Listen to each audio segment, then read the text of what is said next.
asyhadu anna Muhammadar Rasulullah sallallahu alaihi wasallam. La haula wa la quwwata illa billahi al-aliyyil azim. Billahi ta'ala ilaha Nabi Mustafa Muhammadin sallallahu alaihi wasallam. Wa la ilaha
Bismillahirrahmanirrahim.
منزلا يا ربنا لك الحمد كما ينبغي لجلال وجهك الكريم ولأنتم سلطانه اللهم صل وسلم على سيدنا محمد وعلى آل سيدنا محمد وبارك وسلم اللهم صل على سيدنا محمد صلاة تنجينا بها من جميع الأهوال والآفات وتغفر لنا بها جميع الحاجات وتغفر لنا بها جميع الحاجات وتغفر لنا بها جميع الحاجات وتبلغنا بها من سيئات وترفعنا بها إليك الدرجات وتبلغنا بها كفاية جنة خيرات الحياة والآخرة فلك الحمد ولك الشكر يا الله يا معبود يا رحمن يا رحيم أنت لا خالق لك ولك الخلق وخالق لك يا رب العالمين اللهم اغفر لنا ذنوبنا وذنوب آبائنا وارحمنا كما ربيانا صغارا واغفر للمؤمنين والمؤمنات والمسلمين والمسلمات واليمين والأموات اللهم اغفر له والأموات والأموات اللهم اغفر له والأموات والأموات اللهم اغفر له وارحمه بما بنوا اللهم اغفر له وارحمه بما بنوا اللهم اغفر له وارحمه بما بنوا واسع خلاه اللهم اغفر بالماء والثلج والبرد ونجنا بنبيك ما يمنع اللهم لا تهنا اجره ولا تهنا بدره واغفر لنا ولهم وللمؤمنين الذين سبقونا بالايمان ولا تجعل في قلوبنا غلا للذين اللهم انا دعاءك والبهاء بهاؤك والجمال جمالك والقدرة قدرتك والعصمة عصمتك اللهم ان كان رزقي في السماء فانزل وان كان في الارض ان كان بالماء والبحر وإن كان بينك فرده بأمر دعائك وبهائك وجمالك وقوتك وقدرتك آتني ما آتيت عبادك الصالحين اللهم ربنا تقبل منا صلاتنا وتب علينا إنك أنت السميع العليم وتب علينا إنك أنت التواب الرحيم اللهم اجعل ديننا دين نبي محمد إسلامنا إسلام المسلمين وإيماننا إيمان المؤمنين وصلاتنا صلاة العظيم وعملنا مع الصالحين ونيتنا نية المخلصين وذنوبنا يا الله من المستغفرين وحياتنا حياة العلماء وموتنا بموت الشهداء ولكن جنة مع الأنبياء عليهم الصلاة والسلام برحمتك يا أرحم الراحمين اللهم إنا نسألك سلامة الدين معافية بالجسد وسيرة بالعلم وبركة الرزق وتوبة قبل الموت ورحمة إلى الموت مغفرة لنا ورحمة لنا قبل الموت ربنا هب لنا من أزواجنا وذريتنا قرة أعين واجعلنا للمتقين ربنا آتنا في الدنيا حسنة وفي الآخرة حسنة وقنا عذاب النار وصلى الله على سيدنا محمد وعلى آله وصحبه وبارك وسلم سلام على المرسلين والحمد لله رب العالمين نسألك الإجابة الفاتحة أعوذ بالله من الشيطان الرجيم بسم الله الرحمن الرحيم الحمد لله رب العالمين إياك نعبد وإياك نستعين اهدنا الصراط المستقيم صراط الذين أنعمت عليهم غير المغضوب عليهم ولا الضالين selanjutnya dilanjutkan oleh Bapak untuk Al-Qurannya silakan dibuka.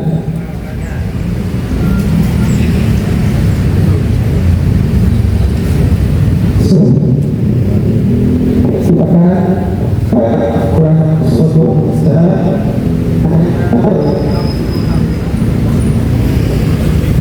Surat An-Nisa ayat 66.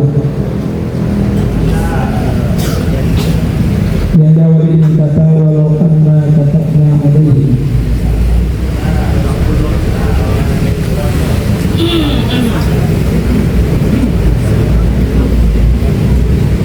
sudah semuanya diserahkan. Surat An-Nisa ayat 66.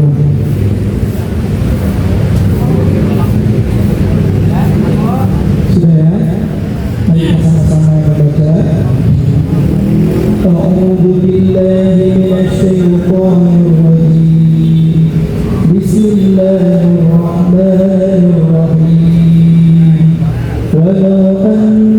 كتبنا عليهم أن اقتلوا أنفسكم أو اخرجوا من دياركم فعلوا إلا قليل منهم ولو أنهم فعلوا ما يوعظون به لكان خيرا لهم وأشد تثبيتا وإذا لآتيناهم من لدنا أجرا عظيما ولهديناهم صراطا مستقيما ومن يطع الله والرسول فأولئك مع الذين أنعم الله عليهم من النبيين والصديقين والشهداء والصالحين وحسن أولئك رفيقا ذلك الفضل من الله وكفى بالله عليما يا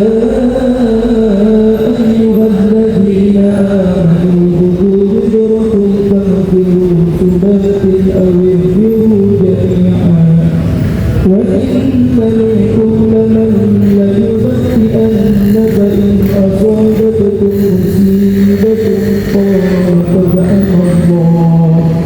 قال قد أنعم الله علي إذ لم أكن معهم شهيدا ولئن أصابكم فضل من الله ليقولن كأن لم تكن بينكم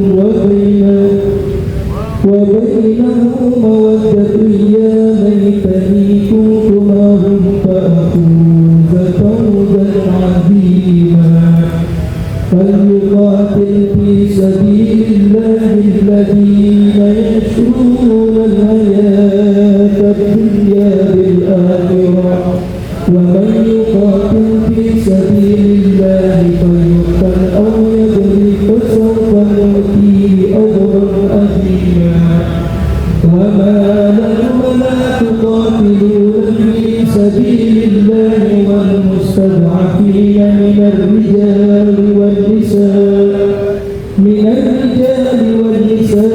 والولدان الذين يقولون ربنا أخرجنا من هذه القرية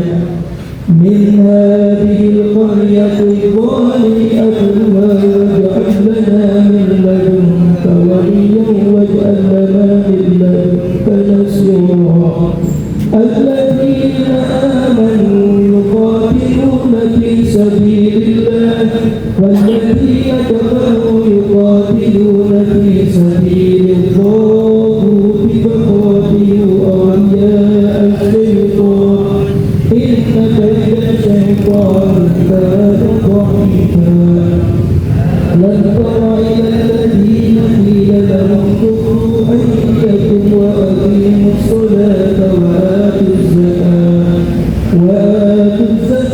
فلما كتب عليهم القتال إذا فريق منهم يخشون الناس خشية الله أو أشد خشية وقالوا ربنا لم كتبت علينا القتال ولا أخرتنا إلى أجل قريب قل متاع الدنيا قليل والآخرة خير لمن اتقى ولا تظلمون فتيلا أينما تكونوا يدرككم الموت ولو كنتم في بروج مشيدة وإن تصبهم حسنة يقولوا هذه من عند الله وإن تصبهم سيئة يقولوا هذه من عندك قل كل من عند الله فما لهؤلاء القوم لا يكادون يفقهون حديثا ما أصابك من حسنة فمن الله وما أصابك من سيئة فمن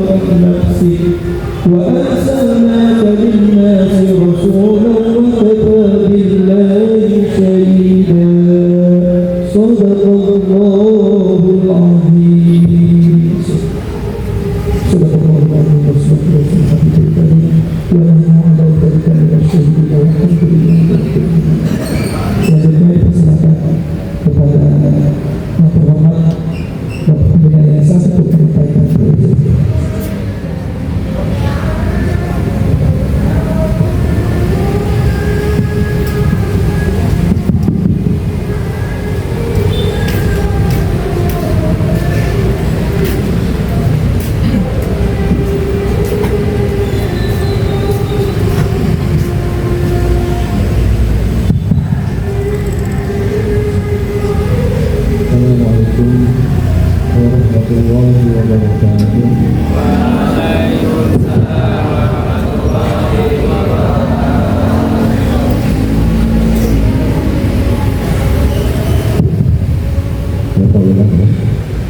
Assalamualaikum warahmatullahi wabarakatuh.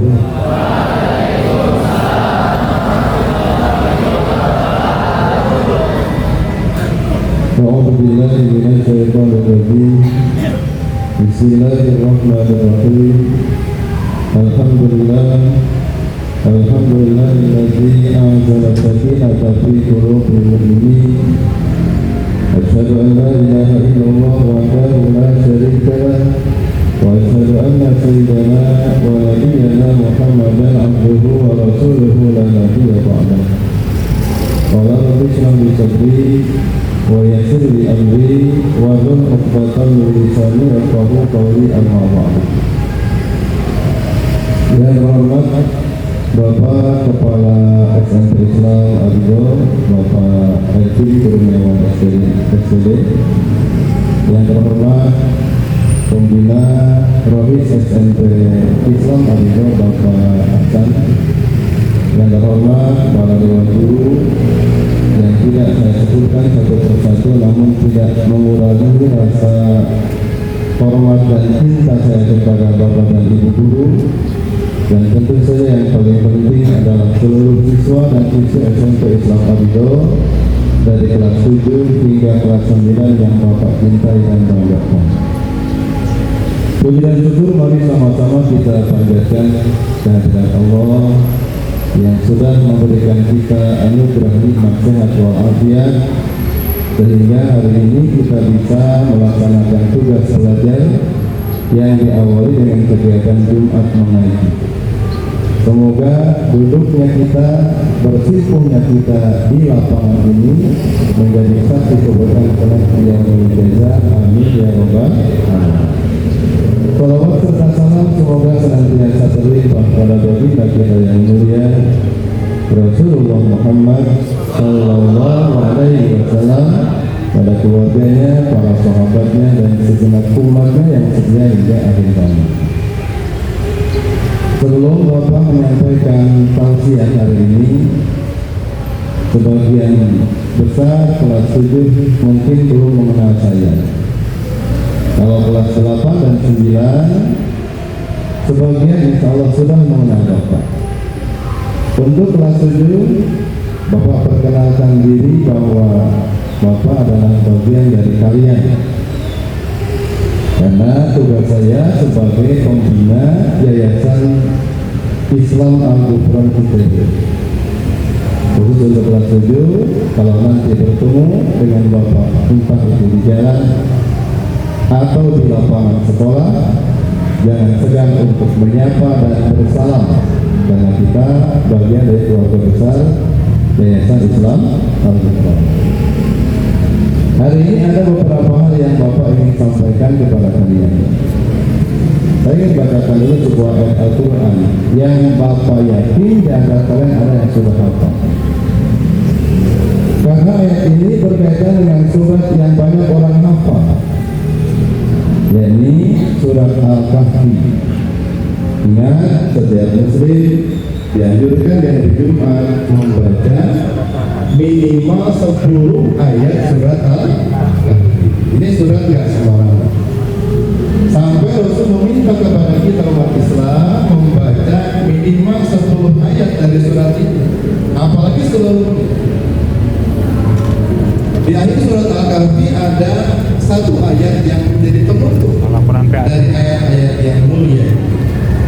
Ayat yang berbunyi, A'udzubillahi minasyaitonirrajim. Bismillahirrahmanirrahim.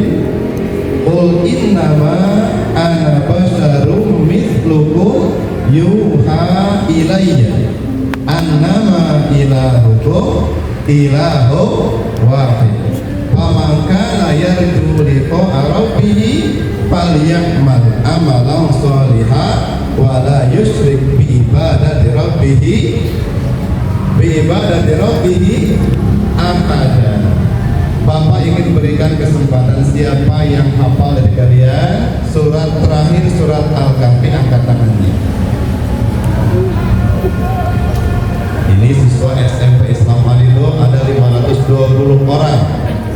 Adakah yang hafal akhir surat Al-Kahfi yang bisa ditunjukkan pada teman-temannya?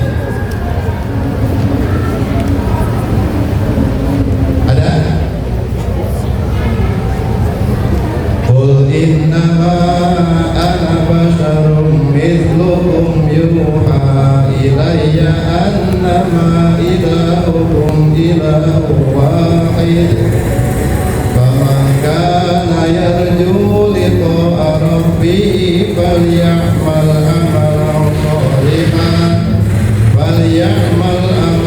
shalihan wa la yusyrik bi ibadati rabbih ahada. Ada yang hafal tidak? Tidak ada kan? Perlu belajar lebih banyak. Ini ayat yang cukup bermakna buat kita.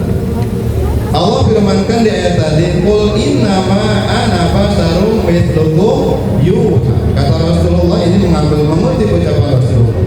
Katakanlah, sesungguhnya aku adalah manusia seperti kalian yang telah diwahyukan kepadaku bahwa sesungguhnya Tuhanmu adalah Tuhan yang satu. Faman kana yarju liqa'a rabbih, maka barang siapa yang mengharapkan pertemuan dengan Tuhannya, falyamal amalan shalih, maka hendaklah dia mengerjakan amal-amal yang saleh, wala yusyrik bi ibadati rabbih ahada, dan tidak mensekutukan Tuhannya dengan sesuatu apapun. Ini adalah firman Allah surat apa tadi? Al-Kahfi ayat 110. Pertanyaannya, apa istimewanya ayat ini sekalian? Saya ingin mengutip bagian akhirnya. Faman kana yarju liqa'a rabbih. Kata Allah, barang siapa yang mengharapkan pertemuan dengan Tuhannya. Ini sebuah kalimat yang punya makna yang begitu hebat. Siapa orang yang punya keinginan bertemu dengan Tuhannya, berarti gambarannya kalau orang bertemu dengan Tuhan adalah orang yang dalam pandangan Allah orang yang baik. Dia layak masuk surganya Allah Subhanahu wa ta'ala, karena gak mungkin orang bertemu Allah di luar surganya, gak mungkin orang bertemu Allah di nerakanya, pasti di dalam surganya. Berarti orang ini adalah penghuni surganya Allah Subhanahu wa ta'ala. Siapa orang yang berkeinginan bertemu dengan Tuhannya, apa kelanjutnya? Falyamal amalan shalihah, maka hendaklah dia kerjakan amal-amal yang saleh. Kalian hari ini duduk bersimpuh di halaman sekolah, tujuannya adalah menambah pundi-pundi amal saleh kita. Lewat doa yang kalian kerjakan, lewat doa tahlil yang kalian bacakan, lewat Quran yang kalian bacakan, bahkan tausiah yang kalian dengarkan, kita sedang berupaya apa? Menambah pundi-pundi amal saleh. Semoga amal kita Allah terima. Karena dasarnya tadi, siapa orang yang ingin bertemu dengan Tuhannya di dalam surga Allah, maka hendaklah dia mengerjakan amal-amal yang saleh. Dan ujungnya, wala yusyrik bi ibadati rabbih ahada. Hendaklah dia tidak mensekutukan Allah dengan siapa. Maka pertanyaannya, sudahkah kita layak bertemu dengan Allah nanti pada surganya? Pertanyaan, sudahkah banyak amal-amal kita yang layak Allah perhitungkan sampai kita layak memasuki surganya? Kira-kira kalau saya tanya kepada kalian, bentuk-bentuk amal soleh itu apa saja? Ya? Bentuk-bentuk amal soleh itu diantaranya yang ada di benak kalian apa saja? Satu, mengerjakan sholat. Ini umum orang jawabannya begitu. Dua, mengerjakan zakat. Mungkin kalau urutannya dari rukun Islam ya. Atau mungkin saja jawabannya mengaji Quran, Pak. Betul. Menolong orang lain pun betul. Jadi banyak bentuk amal-amal soleh yang bisa kita kerjakan. Tapi ingat, kalau saya mengacu pada sebuah kisah yang diriwayatkan oleh seorang Imam Anas bin Malik, ternyata bentuk amal soleh tidak terpaku pada apa yang sudah kita bacakan saja. Sholat, zakat, puasa, ngaji dan sebagainya itu penting. Tapi ternyata ada yang lebih penting daripada itu semua. Jadi saya ceritakan kepada kalian. Suatu hari mas kalian, Rasulullah sedang berkumpul dengan para sahabat-sahabat. Rasul itu orang yang memang biasa berkumpul dengan sahabatnya ketika mereka mau mengerjakan sholat ataupun di luar sholat. Ketika mereka sedang berkumpul, tiba-tiba Rasul bersabda menyampaikan sebuah kalimat. Beliau sampaikan, akan datang melewati hadapan kita seorang calon penghuni surga. Jadi sahabat ketika mendengarkan ucapan Rasul akan datang kepada mereka seorang penghuni surga, tentu mereka menanti-nanti. Ini siapa nih orang yang dideklarasikan Rasul sebagai calon penghuni surga? Coba kalau kita ada di lingkungan itu, pasti kita penasaran juga kan? Siapa nih orangnya? Ketika mereka ini menunggu momentum di mana manusia datang ketika itu, yang pasti orang itu adalah yang Rasul sampaikan. Tiba-tiba saja muncul seorang laki-laki sederhana yang jenggotnya masih basah dengan air wudhu, tangan kirinya memegang sendalnya, tanda dia mau mengerjakan apa? Sholat. Akan berhimpun dengan sahabat Rasul yang gambaran fisiknya bukanlah gambaran orang yang istimewa, sederhana biasa saja. Dia sedang mengusap jenggotnya karena basah daripada air wudhu, sedang menenteng sendalnya dengan tangan kiri. Maka sahabat pun tahu, oh ini calon penghuni surga. Sudah, hari itu selesai. Besoknya, ketika mereka sedang berkumpul menantikan sholat, terus itu akan kembali ucapan ya sama dengan kemarin. Apa tadi? Akan datang calon penghuni surga. Rasul kemudian menyampaikan itu dan sahabat bertanya, masihkah orang seperti kemarin atau orang yang berbeda? Ketika mereka menunggu sekian waktu, tiba-tiba datang kembali orang yang sama. Dia selesai berwudu, dia pun seperti kemarin mengusap jenggotnya, dia bawa sendalnya seperti hari sebelumnya. Itu terjadi sampai 3 kali berturut-turut.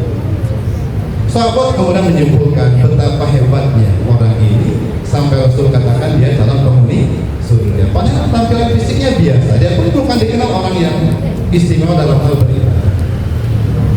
Paham ya? Maka kemudian sekalian timbullah pertanyaan dan rasa penasaran dari seorang sahabat Nabi yang bernama Abdullah bin Amr. Siapa namanya? Abdullah bin Amr. Dia katakan dalam benak hatinya, saya ingin tahu lebih jauh kira-kira apa sih amal yang membuat dia menjadi calon penghuni surganya Allah. Saya akan coba memperhatikan kehidupannya, saya akan coba menginap di rumahnya untuk saya tahu sehebat apa ibadah ketika dia ada di dalam rumah. Maka kemudian Abdullah bin Amr mendekati orang tadi selepas mereka sholat. Dia katakan begini sama orang itu, wahai Tuhan, bolehkah saya menginap di rumah Anda 3 hari lamanya karena saya sedang bermasalah dengan ayah saya. Ini alasan. Dia bilang apa? Sedang bermasalah dengan ayahnya. Dia minta alasan untuk bisa menginap di rumah orang. Kata orang itu, karena dia orang baik, dia katakan silahkan kalau Anda beribadah, Anda menginap di rumah saya.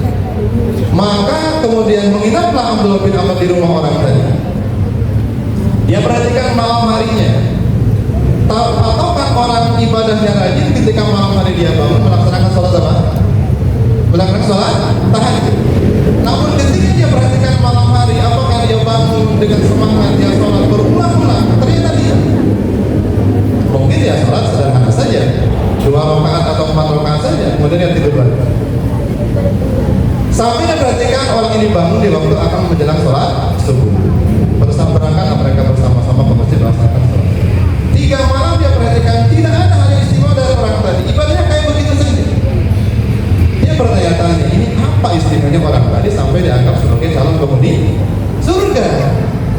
Maka hari yang ketiga, hari terakhir mereka berkomitmen untuk menginap di rumah orang tadi, dia mendekat kepada orang bapak. Apa sih bapak? Abdullah bin Amr. Wahai Tuhan, saya sudah menginap di rumah Anda 3 malam. Terus terang saya katakan, saya sedang tidak masalah dengan ayah saya. Dia mungkin berbohong cukup baik. Kenapa saya mengatakan itu kepada Anda? Karena saya ingin ada alasan biar bisa menginap di rumah Anda dan bisa memperhatikan ibadah Anda. Saya perhatikan Anda malam hari biasa saja. Siang hari Anda tidak berpuasa, makan seperti orang lain. Kira-kira kalau saya boleh bertanya, amal apakah yang membuat Anda Rasul sampaikan sebagai calon penghuni surga? Penasaran kan di situ? Apa jawaban orang tadi? Jawabannya sederhana. Dia bilang, wahai Tuhan, ibadah yang saya kerjakan tidaklah lebih daripada yang Anda lihat. Seperti itu ibadah saya pun juga tidak memahami kenapa Rasul menyampaikan saya sebagai calon penghuni surga. Hanya ada satu amalan yang saya jalankan istiqomah, jalankan secara rutin. Setiap hari saya bersihkan hati saya dari sifat iri, buruk sangka kepada orang. Ketika dia bangun dari tidurnya di pagi hari, dia hilangkan perasaan buruk pada orang lain. Dia tidak iri, dia tidak dengki, dia tidak hasut pada orang lain. Dia bersihkan hati. Maka karena itu ini pelajaran penting buat kita. Sholat boleh kita kerjakan, ya. Puasa boleh kita kerjakan, baca Quran kita kerjakan, tapi tolong kita perhatikan hati kita masing-masing. Jangan pernah kita iri dengan kesuksesan orang lain. Sebagai motivasi boleh menjadi pendorong semangat kita, tapi nggak boleh iri dengan apa yang orang lain dapat. Nggak boleh dengki. Tidak boleh kita ingin orang lain miliknya hilang. Hasut pada orang lain, hilangkan itu semua. Buruk sangka pada orang lain. Ternyata ini adalah amalan yang membuat orang tadi menjadi apa? Calon penghuni surganya Allah Subhanahu wa ta'ala. Maka karena itu sholat tetap kita jalankan, puasa harus kita jalankan, tapi hati harus kita tata dengan baik. Karena kalau ibadah sholat kita kerjakan, hatinya penuh dengan kesombongan, dia bangga dengan sholatnya, hapus pahala sholat. Ketika dia dengan bangga meremehkan orang lain, hapus pula amal kebaikan-kebaikannya. Maka yang pertama kita harus perhatikan apa? Hati kita masing-masing. Tidak boleh kita iri dengan orang lain, tidak boleh kita dengki dengan orang lain, tidak boleh pula kita berburuk sangka dengan orang lain. Terakhir saya katakan, bukankah Pak dengan orang yang kita kenal harus kita kedepankan berburuk sangka dulu? Kira-kira kalau ada pernyataan itu benar apa salah? Kalau kita belum kenal orang, tanamkan dulu sifat berburuk sangka pada orang tadi. Benar apa salah? Hah? Betul apa salah? Salah. Tanamkan dulu apa? Berbaik sangka sampai betul-betul nyata keburukan. Itu yang benar. Pak, kalau kita lihat orang tadi awalnya baik, kan bisa saja dia buruk kemudian. Itu memburuk, kita nilai ya sebagai orang yang tidak baik. Jangan belum apa-apa kita sudah pasang berburuk sangka pada orang. Dengan ternyata orang tadi sudah membuktikan dengan baik sangka pada orang lain, dia menjadi calon penghuni surganya Allah Subhanahu. Karena buruk sangka itu sangat buruk dalam pandangan agama. Sama dengan kita makan bangkai saudara kita sendiri. Maka hindarkan itu.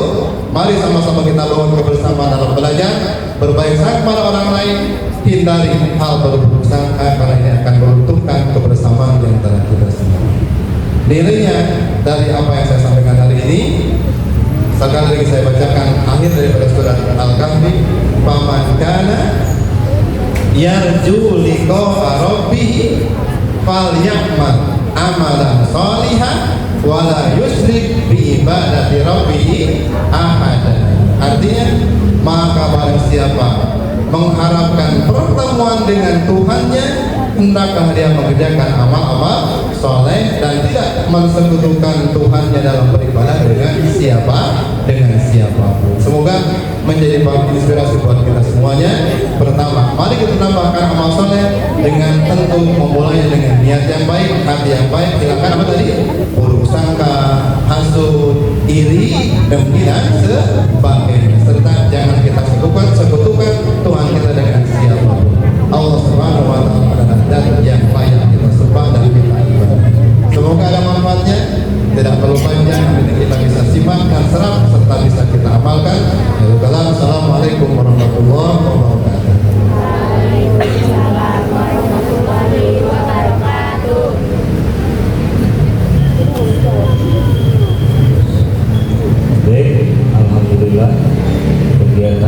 pagi hari ini kita sudah tuntaskan. Sebelum bubar, bagi yang tidak memakai topi tadi, tidak memakai topi kita sesuai kesepakatan kita dengan aturan sekolah bahwa di hari Jumat menggunakan peci, ya, yang selainnya boleh meninggalkan lapangan